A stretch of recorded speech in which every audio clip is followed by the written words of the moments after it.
Here's why, despite the rush process, Martin Jarmond got the right guy in DeShaun Foster. You are Locked On UCLA, your daily podcast on the UCLA Bruins. Part of the Locked On Podcast Network, your team every day.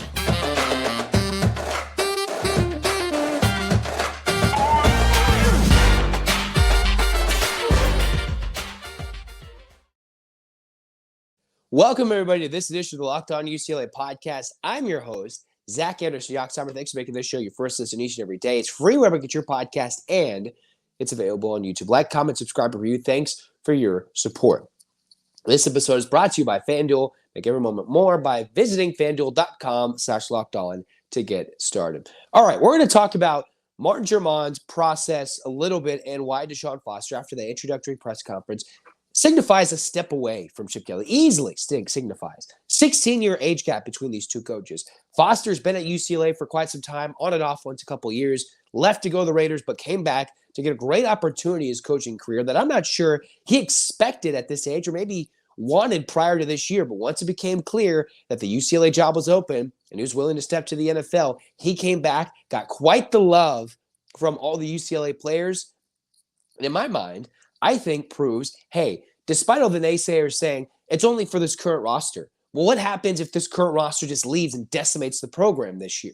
That's not going to look good for Foster wanting to recruit in new players, come in, keep this team together, win 6-7 games, dare I say 8. I'm not saying that's the benchmark, but if he can go do that with a roster, hire a good offensive coordinator, and I'm not going to throw out Eric Bieniemy's name. I'm not sure that's where they're going to go. But if they go hire either a young mind or a sneaky good offensive coordinator, there's got to be great options out there. I just can't think of the top of my head. Then you keep this roster intact, which offensively I think is not terrible. It absolutely is not. You just got to find a way to make a gel with the backs, with quarterback coming back, with the receivers. They've got a little more offensive line toughness. If they can bring it back with a little more continuity this year, that's good. If they can piece it together defensively in the spring transfer portal and nobody goes in the portal post the hiring of DeShaun Foster, which to this point nobody has, you keep this team together, and that signifies something to the future recruits. The Bruins just got their first commit of 25, and Weston Port had to know there was something up with Chip Kelly. There's all sorts of different recruits who are maybe interested in UCLA, but seeing Chip Kelly wanting to go out, and they're like, I don't know if I want that situation with how it's going and how late in the process it is. But now you add in the fact that you have a Bruin who's got his pillars, wanting to be a pillar of excellence. He wants to be disciplined, enthusiastic, focused, driven on the football field. Talked about how he's going to have a direct meeting with Men of Westwood. You could go see Mick Cronin being interviewed by media members today, wearing the shirt. Chip Kelly would never do that. Maybe once and had a talk and had some gear, but he refused to do so. Partially in principle, partially because of personal distaste for the idea of NIL, right?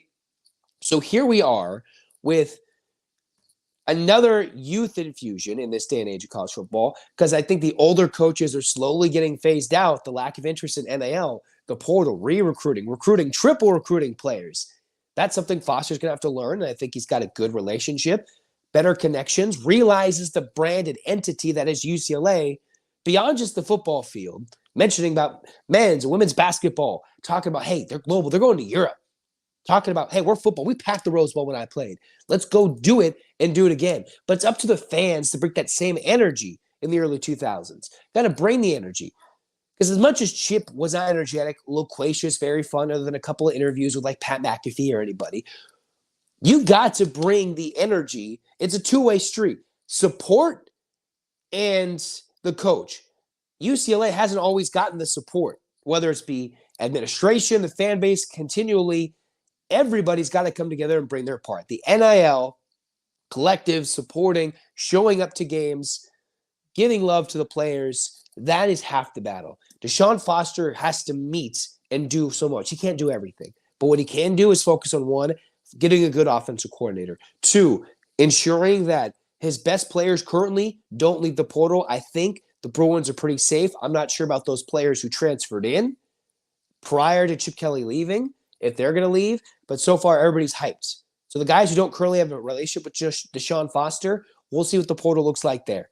Although I would think the current players telling the incoming players good things about DeShaun Foster with that reaction on the Monday introduction of the coach to the team.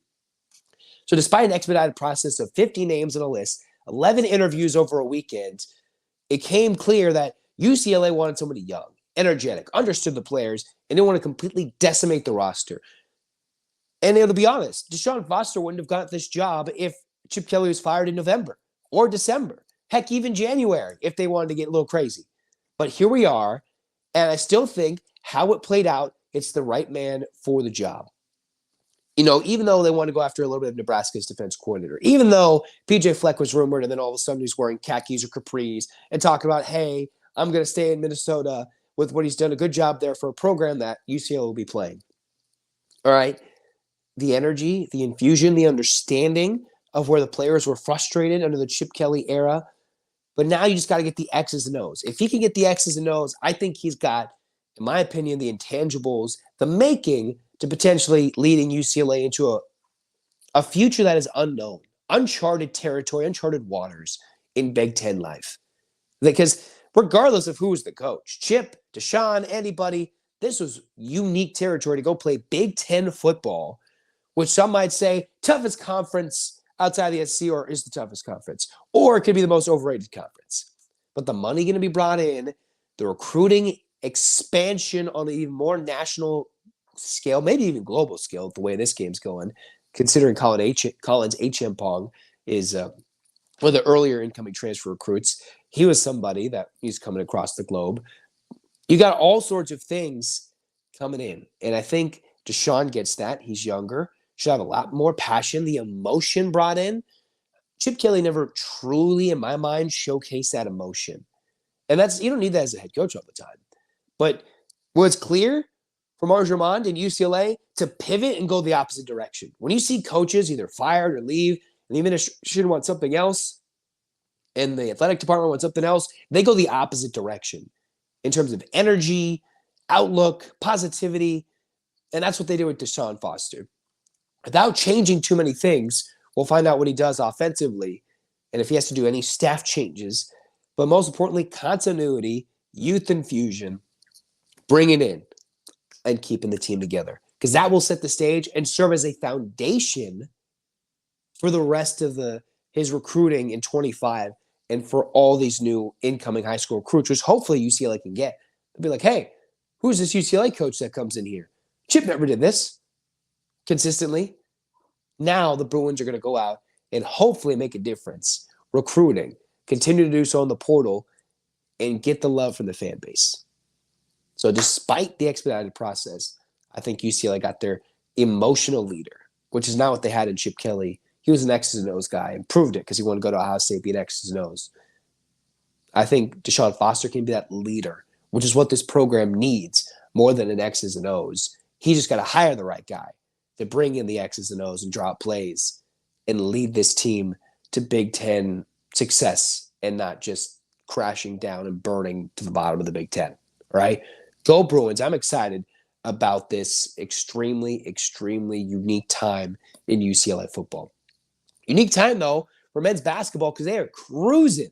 They are cruising after a sweep of the Bay Area schools. How much is flipped? We'll talk about that next on Locked On UCLA.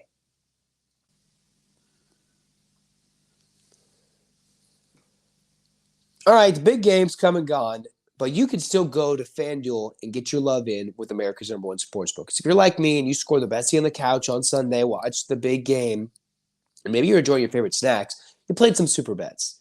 And there's ways to end that season with a W or 2 or 3. Maybe you did.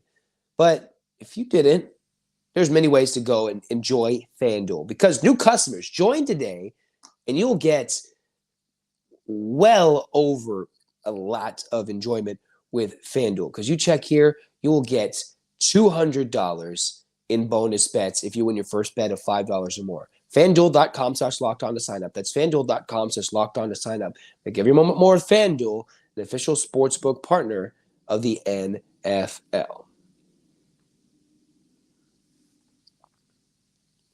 All right, so what's going on with UCLA and men's basketball, right? Mick Cronin has turned it into a big-time surge, a big-time, all of a sudden, turnaround for this team that went to Stanford, got the job done, back over 500.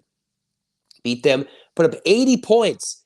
Who would have thought this UCLA team at any point this year would have put up 80 points against anybody? Well, they did.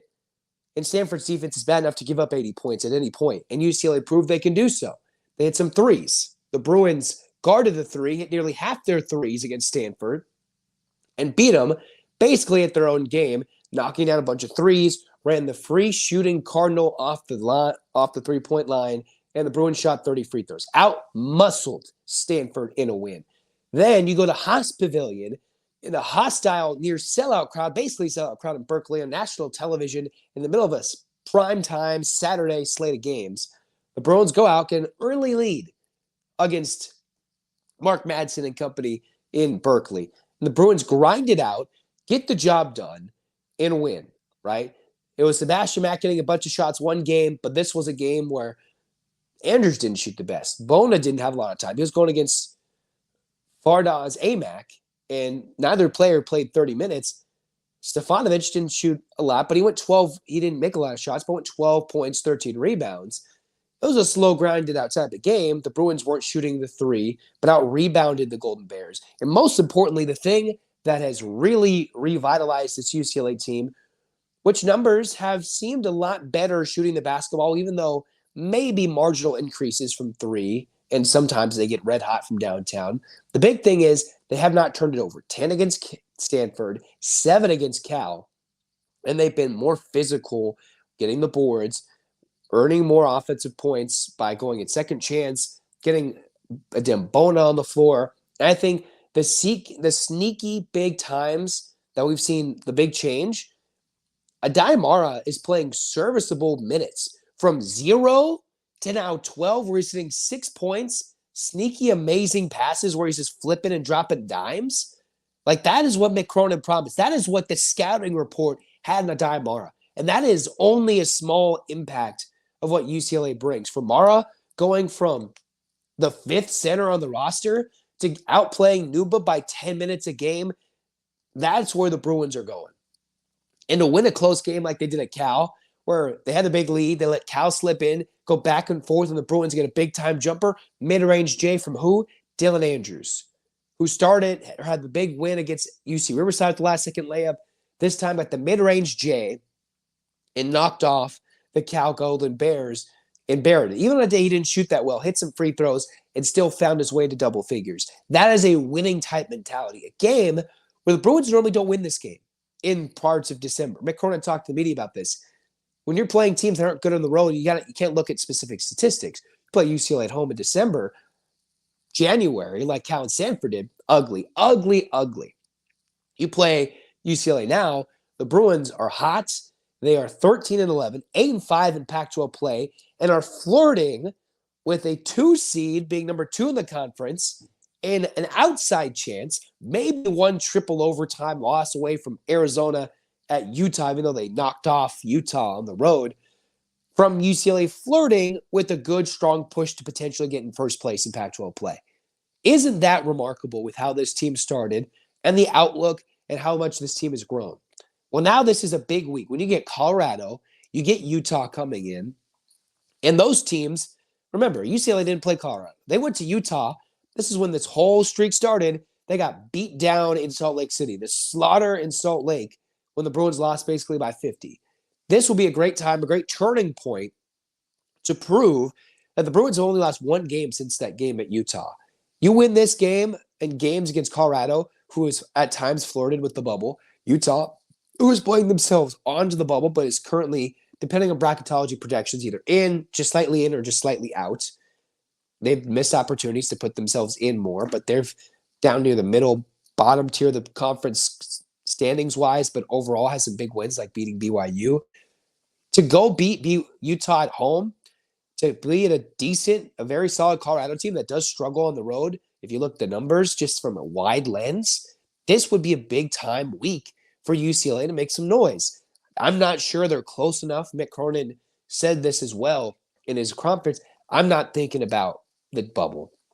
I'm not thinking about 2019, 2020 when he had a similar start, new coach, new program, and then the guy got hot, second place in the conference, and it was going to be interesting. You got a team that's playing well. Do they deserve to be in for what they've done at the end of the year after what they didn't do early? And then COVID happened and canceled the tournament.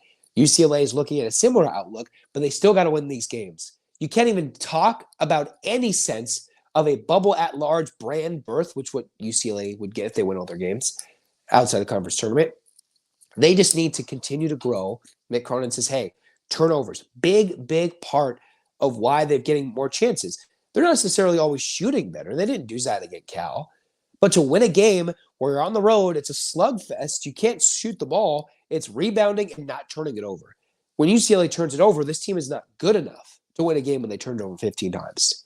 Maybe even 12 times. This team's not good enough to do so and win a game. Most teams probably aren't. But this team is definitely not capable offensively to turn it over a lot and win a game and overcome it.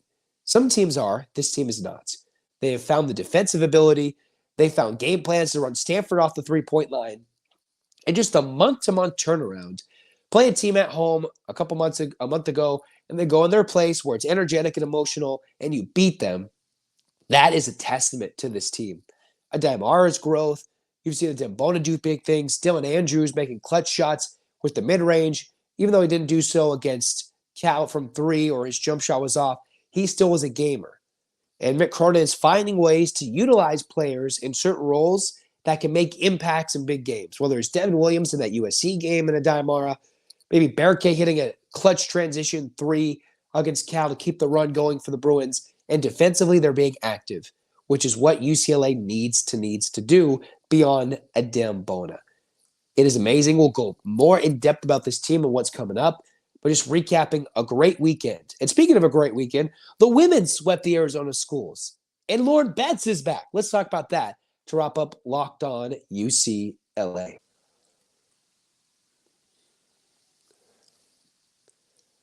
Passion, drive, and patience. What brings home the winning trophy is also what keeps your ride or die alive. eBay Motors is everything you need to maintain your vehicle and level it up to peak performance.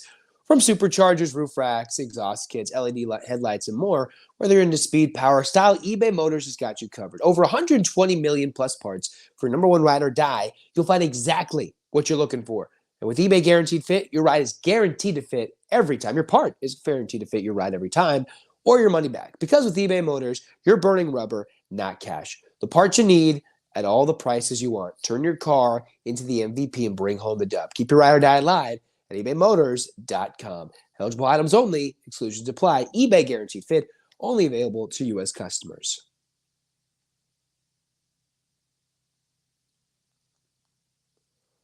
All right, cruising on here in Locked On UCLA, we're talking about the women's basketball team because Lauren Betts, kind of surprisingly over the weekend, made a return. It seems, I don't know if ominous is the right word, but Corey Close making it seem that her star center, who's on these mid-season win award watch lists, is not near returning. And that was with Zontag, with Dugalich gone for national team duties in pre-Olympic qualifying. Here we are. UCLA's playing Arizona. That's a sneaky tough matchup. I know Arizona's not the national finalist they were a couple years ago, but they're still scrappy above 500 when they played the Bruins. Upset potential in Pauley, and UCLA without Lauren Betts is certainly, and with the 7 to 8 players they had, beatable at home. As good as the Bruins are, I still think amongst the top 5, top 3, top 2 teams in the nation when fully healthy and fully available. But they still had a late night Friday game in the Super Bowl weekend. Well, we saw 26 minutes, not a lot from Lauren Betts game 1, easing her back in, 6 points, 9 rebounds, 4 blocks, 2 steals, couple turns. You could see just the impact she comes in. She could change the game defensively, whether it's going around her, altering shots, blocking shots, and scoring in the paint. Didn't do so much of the scoring in game 1. Gets ASU in a blowout dub. The Bruins saw Lauren Betts in 23 minutes, casual 18 and 7, 3 blocks. Dominant on 9 of 10 shooting. Nation's leader in shooting percentage, and she comes out and she plays like it. But it wasn't all about Lauren Betts. I mean, it was. Her returning is huge, absolutely. But we cannot forget to play Kiki Rice, much improved against Arizona. 20 points, couple rebounds, couple of assists, 9 of 12 shooting, played nearly the whole game. Rough games for Osborne and London Jones in the 66-58 win over Arizona, where the Bruins were battling here against the Wildcats. The Bruins got the job done. They saw their star point guard play like a baller, but the real story, even though Rice had a big comeback week, was Gabby Hawkes, 21 and 15, 6 assists. Led the team in all three categories, points, rebounds, and assists, in 29 minutes off the bench. That is dominance in a game where Lauren Betts wasn't just there yet, and when two of your better shooters weren't hitting shots, Duke Leach wasn't there, Ewala and Brown in the starting lineup. That just normally isn't the case. Hawkes off the bench, valuable minutes, and was a productive force, which can be when UCLA has anybody come up and ball. Hawkes proved in the Arizona game, let's go. ASU, a little different story. Betts diversified scoring. UCLA had 5 players score 10 or more, 6 players score 8 or more. And that's with Gabby Hawkes in the starting lineup, whose shooting was not as on point against ASU. She scored 8 points, but Ewala scored 10, Betts with 18. The scoring was diversified. You bring in Betts, she gets in layups in only 20 minutes of action. Everybody has a lot more open shots. They're not forcing threes. They take more open threes because you have to pack the paint or you're going to get a layup fest with Lauren Betts down there. Their opposing bigs get in foul trouble. Layups aren't as easy to come by when Betts is in the paint defensively. This team is a different force. I'm not sure what fully was wrong and everything or what's going on, but to see her back on the court and make a dramatic impact off the bench one game, in the starting lineup the next game, you can see the clear impact in the improvement from game to game and who steps up. Important and imperative for this UCLA women's team because, hey, they have national championship aspirations. Not just 19-4, first or second in Pac-12. They got Oregon State and Oregon. That Oregon State game is looking and looming large for UCLA's outside chance. It's a little bit outside to win the Pac-12, but to keep going and battling in this conference, Oregon State's going to – you win that game on the road, it's going to vault you up and maybe put them back into 1-seed territory where currently they're a 2 or 3 seed. When it gets Oregon State, you beat Oregon, Utah, and Colorado again. Those next 4 games, you win all 4 of them, they're in a 1-seed talk again. With all the upsets happening outside of South Carolina, there you go. And to get away as far away from South Carolina as possible, there you go. Because the Bruins need to be healthy and ready to go and play. So that's where these Oregon State and Utah, Colorado games are huge going forward. All right, that's going to wrap it up for Locked On UCLA. We're talking softball next time. We're talking more football, basketball, everything in between here at Locked On UCLA. At some point, I won't get sick or I'll stop being sick and my voice will sound normal and I won't cough. Hands up, Bruins fans. 8 clap time, baby. And 1, 2, 3, 4, 5, 6, 7, 8. UCLA. UCLA, fight, fight, fight. This is Zach signing off. You've been listening to Locked On UCLA. Go Bruins.